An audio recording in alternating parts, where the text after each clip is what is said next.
At a school that is so deeply rooted in athletics and tradition, it should come as no surprise that one of the oldest traditions involves both. That tradition, gymnastics.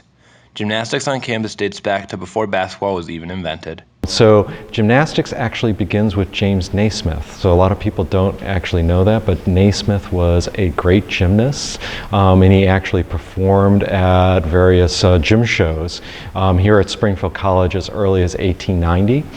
It's not just men's gymnastics here on campus. It's also women's gymnastics, who from the start found success early on in the program's history.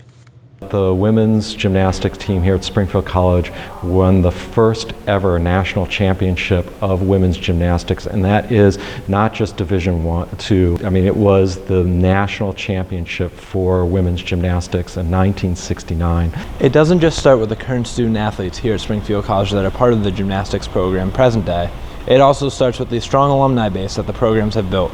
One of those alumni is current men's gymnastics head coach Matt Davis, who competed as both a student athlete and was a 2-year grad assistant under legendary head coach Steve Posner.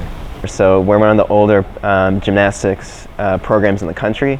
It's something that I kind of tell the guys every day, that they represent more than themselves. There's so many people that put time and effort in to get the program where it is today, from past coaches of Frank Walcott to Steve Posner to myself to a lot of gymnasts. The tradition is even carried on by non-alums, like head coach of women's gymnastics, Jen Najik.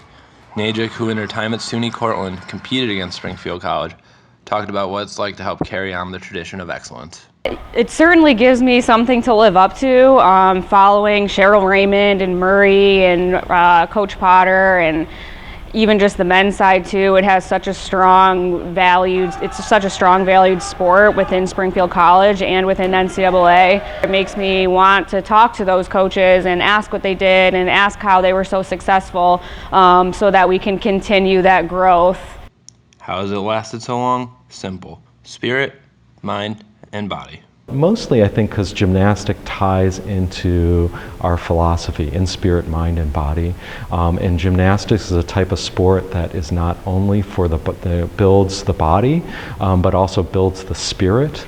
With over a century of history and tradition built into the programs, both men's and women's gymnastics continue to thrive right here on Alden Street. If you would like to support the teams this coming season, be sure to catch any one of their home meets in Blake Arena during the winter months. Also, be sure to check out when the women's gymnastics teams host the NCGA East Regionals on March 15th in Blake Arena. Reporting for SCTV3, I'm Kevin Sachs.